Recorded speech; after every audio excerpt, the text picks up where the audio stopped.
So what does it mean to go deep in your mind? How do you do it, and when do you know that it's done?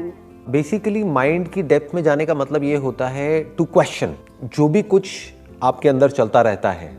एक तो उसको observe करना, देखना कि thought कब पैदा होता है, उस थॉट की वजह से कैसे फीलिंग्स ट्रिगर होती है, क्या जो हम अपने अंदर ही अंदर बोलते हैं उसके बिना अगर हम अपने अंदर कुछ ना बोलें, बहुत ही सटल होता है ये, तो क्या कोई थॉट हो सकता है, और अगर कोई थॉट नहीं है तो क्या कोई फीलिंग हो सकती है, कोई इमोशन हो सकता है। तो इस चीज को बारीकी से देखना होता है, step by step, step by step, step by step, अपने अंदर एक एक करके, राइट। तो अब आपको समझ आ जाता है कि माइंड क्या है। मतलब लोग बात करते हैं माइंड की, there are lot of people जिन्होंने बुक्स लिखी है माइंड के ऊपर, but they have got no clue as in what is mind. जब थॉट नहीं होता है तो क्या माइंड होता है? Is mind separate from thought? Is thinker separate from thought? Is observer separate from the observed? इस तरह से देखना होता है। और इस सब का सेंटर पॉइंट क्या है? मैं। तो ये मैं जिसको भी मैं कहता हूं, वो मैं क्या है अगर एक थॉट नहीं है तो क्या मेरी पूरी एग्जिस्टेंस ही एक थॉट नहीं है? क्या उसके बियॉन्ड भी कुछ है? क्या माइंड के बियॉन्ड भी कुछ है? क्या मैं सिर्फ एक थॉट हूं? इस तरह से देखना होता है, बड़े आराम से देखना होता है। It is very simple actually. ये जो माइंड को ऑब्जर्व करना है या यूनिवर्स को ऑब्जर्व करना है, ये बहुत ही सिंपल होता है।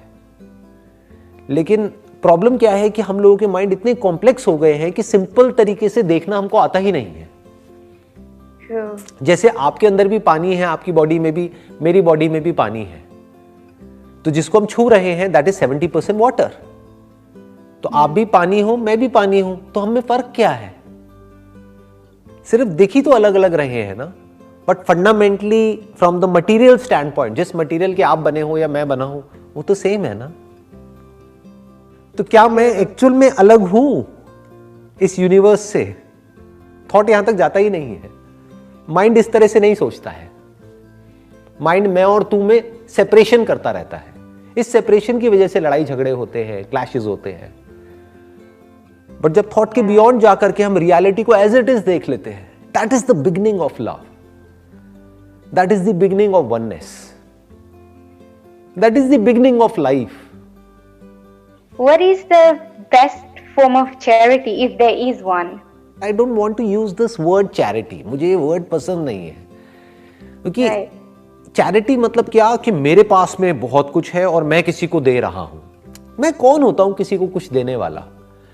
समझना क्या है कि जो सामने वाले हैं, यानी कि जो और लोग हैं, वो मुझसे अलग है ही नहीं। तो मैं जो भी उनके साथ में शेयर कर रहा हूं, इसलिए कर रहा हूं क्योंकि नंबर 1 वो मेरा बेसिक नेचर है। जैसे फॉर एग्जाम्पल, आप किसी पार्क में जाओगे और आपने किसी फ्लावर को देखा, मान लो देयर इज अ रोज, उसमें से खुशबू आ रही है और वो खुशबू को आपने सूंघा, आपको अच्छा लगा। क्या वो रोज चैरिटी कर रहा है? क्या वो उसकी चैरिटी है? No.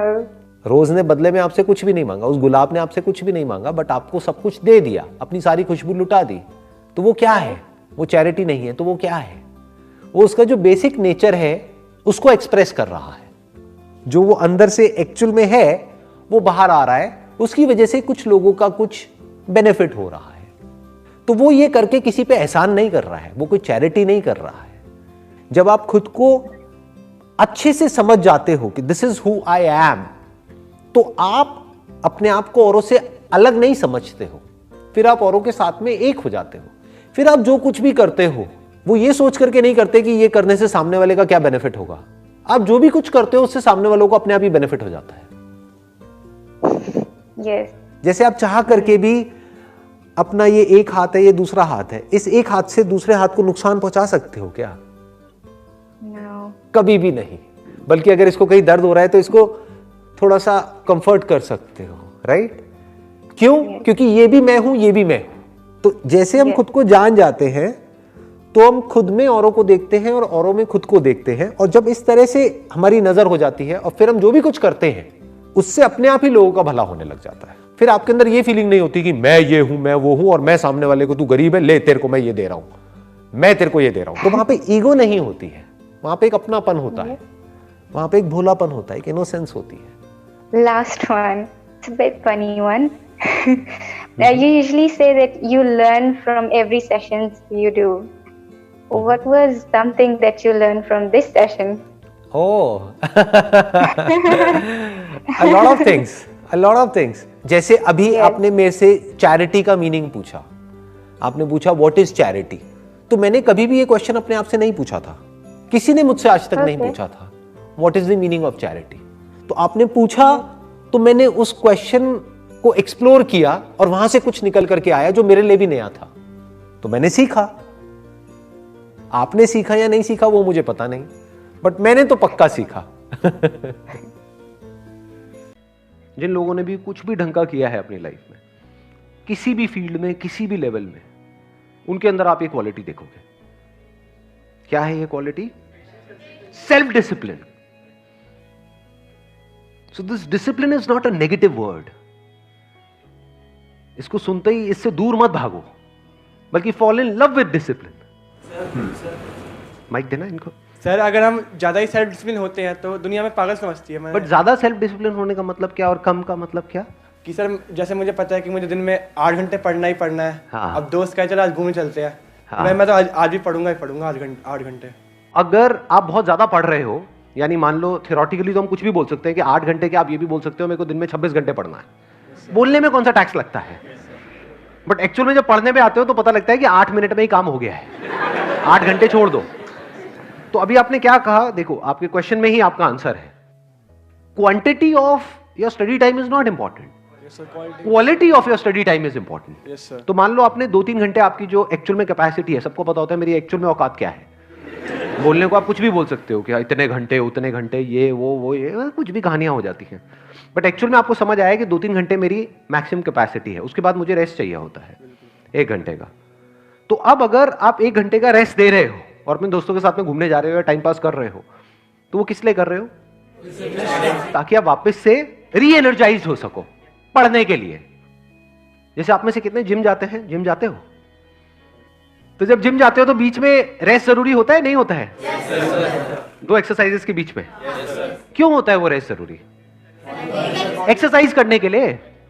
तो that rest is part of the exercise, that is not different from exercise. देखने में अलग अलग लग रहा है, यानी कुछ ना करना कुछ करने का ही पार्ट हो गया। फिर कुछ करने के लिए वो कुछ ना करना भी जरूरी है। अगर आप नॉन स्टॉप करते रहोगे तो वो उल्टा आपके लिए हार्मफुल है। ऐसे ही अगर आप नॉन स्टॉप पढ़ते रहोगे तो नहीं पढ़ पाओगे। इससे अच्छा है आपने 2-3 घंटा पढ़ाई करी, 1-2 घंटे का गैप दिया, फिर वापस से 2-3 घंटा पढ़ाई करी। तो सर अगर मैं मान लो 2-3 घंटे जो मतलब बाहर घूम रहा हूँ, वो भी तो सर सेल्फ डिसिप्लिन के खिलाफ हुआ ना। क्यों हुआ वो सेल्फ डिसिप्लिन? देखो यही तो चीजें हैं जो हमको समझनी है, ध्यान से समझो। ये आप लोगों को कितनों को समझ आ रहा है मैं क्या बोल रहा हूं? कितनों के ऊपर से जा रहा है? अकेला क्यों छोड़ दिया इनको?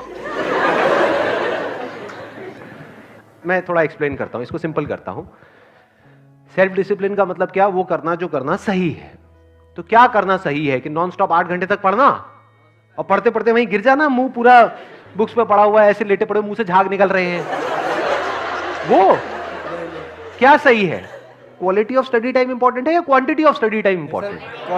क्वालिटी। तो उस क्वालिटी को मेंटेन करने के लिए गैप जरूरी है, रेस्ट जरूरी है, रिलैक्सेशन जरूरी है। अब घर में अगर आप मान लो बुक्स को बंद करके बस बैठे रहोगे 1 घंटे तक, मान लो मोबाइल पे लगे रहोगे, तो क्या होगा?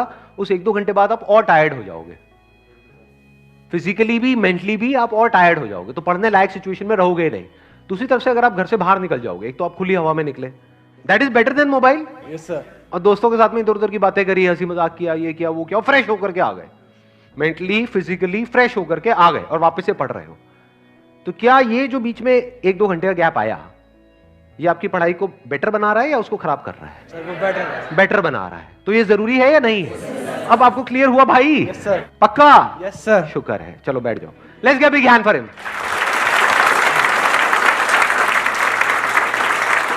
तो अगर आप मजे कर रहे हो, इसको मैं सम अप कर देता हूं जो भी मैंने इनको कहा है।